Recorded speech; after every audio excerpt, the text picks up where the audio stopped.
Hi friends, welcome to நல்லதொரு வீணை channel. இந்த வீடியோவில் ரொம்ப சிம்பிளாக குண்டுன்னு பாசிப்பருப்பு சுசியம் எப்படி பண்ணுறதுன்னு பார்க்கலாம். ஃபஸ்ட்டு ஒரு குக்கரில் அரை கப் அளவுக்கு பாசிப்பருப்பு சேர்த்து அதில் தண்ணி ஊற்றி ஒரு 2 டைம்ஸ் நல்லா வாஷ் பண்ணி எடுத்துக்கலாம்.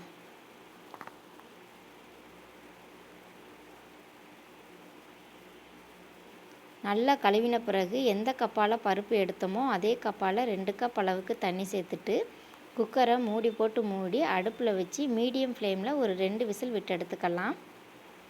பருப்பு வெந்து வந்ததுக்கு அப்புறமா ஒரு பேனில் அரை கப் அளவுக்கு வெல்லம் கரைஞ்சி வர 1/4 கப் அளவுக்கு தண்ணியும் சேர்த்துக்கலாம்.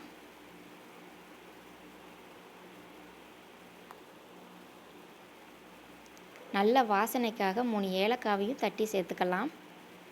பாகு பதம் எதுவும் தேவையில்லை, வெல்லம் நல்லா கரைஞ்சி வந்தால் போதும்.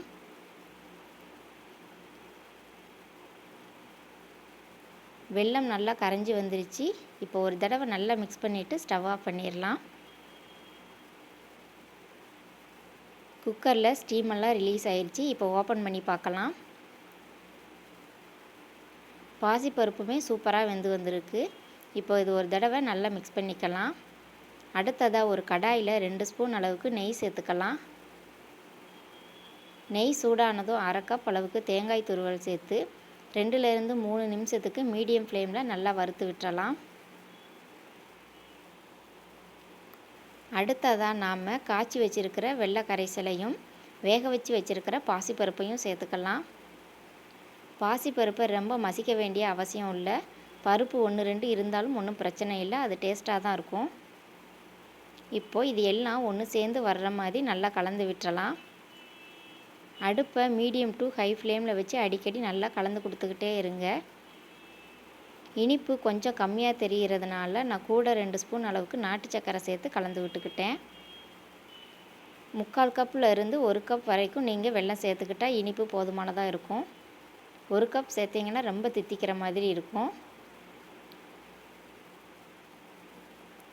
இப்போ 1 ஸ்பூன் அளவு நெய் சேர்த்து நல்லா கலந்து விட்டுறலாம்.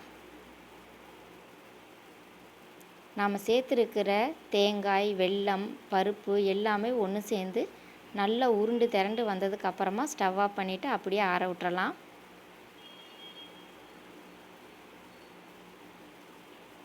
நல்லா ஆறி வந்ததுக்கு அப்புறமா கையில் கொஞ்சமாக நெய் தடவிட்டு இந்த பூரணத்தை ஒரு தடவை நல்லா கலந்து விட்டுறலாம்.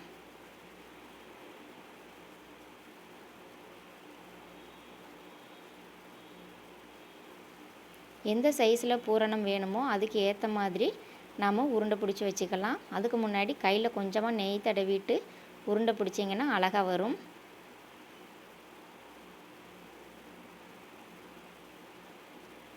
எல்லா பூரணத்தையும் உருண்டை பிடிச்சிட்டு ஒரு அரை மணி நேரத்துக்கு அப்படியே விட்டுருங்க.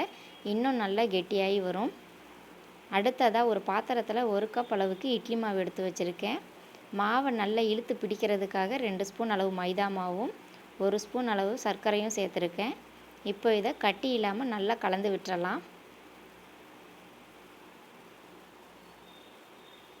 மாவு கொஞ்சம் கெட்டியாக இருக்கிறதுனால கொஞ்சமாக தண்ணி சேர்த்து கலந்து விட்டுக்கலாம். மாவு ரொம்ப தண்ணியாகவும் இருக்கக்கூடாது, ரொம்ப கெட்டியாகவும் இருக்கக்கூடாது. நம்ம பூரணத்தை போட்டு முக்கி பொரித்து எடுக்கிறதுக்கு கரெக்டாக இருக்கணும். ரொம்ப தண்ணியாக இருந்தால் எண்ணெய் குடிக்கும். ஸோ கரெக்டாக இந்த மாதிரி கலந்து எடுத்துக்கோங்க. அடுத்ததாக சுசியத்தை பொரித்து எடுக்கிறதுக்கு ஸ்டவ்வில் ஒரு கடாய் வச்சுருக்கேன். கடாய் சூடானதும் அதில் தேவையான அளவு எண்ணெயை சேர்த்து காய விட்டுறலாம். இப்போ ஒவ்வொரு பூரணமாக எடுத்து நாம் கலந்து வச்சுருக்கிற மாவில் போட்டு நல்லா புரட்டி எடுத்துக்கலாம். ஸோ இந்த மாதிரி போட்டு பாருங்கள், அப்போ தான் எண்ணெயில் போட ஈஸியாக இருக்கும். அடுத்ததாக ஒவ்வொரு உருண்டையாக எடுத்து எண்ணெய் மிதமான சூட்டில் இருக்கும்போது மிதமான தீயில் வச்சு பொரித்து எடுத்துடலாம்.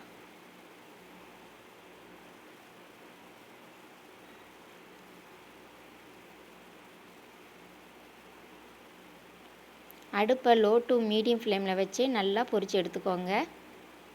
நம்ம நார்மலாக கடலைப்பருப்பு சுசியம் செய்கிற மாதிரி தான், பட் இதோட டேஸ்ட் இன்னுமே கொஞ்சம் டேஸ்ட்டாக இருக்கும்.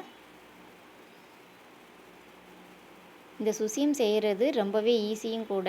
சட்டுன்னு செஞ்சிடலாம். பருப்பு எதுவும் ஊற வைக்க வேண்டிய அவசியம் இல்லை. நினைக்கும் போது சட்டுன்னு செஞ்சிடலாம்.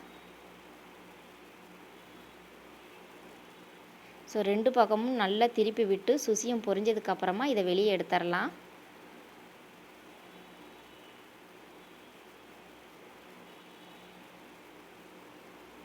இந்த மாதிரி ரொம்ப சிம்பிளாக பாசிப்பருப்பு வச்சு சுசியத்தை இந்த தீபாவளிக்கு கட்டாயமாக ட்ரை பண்ணி பாருங்கள்.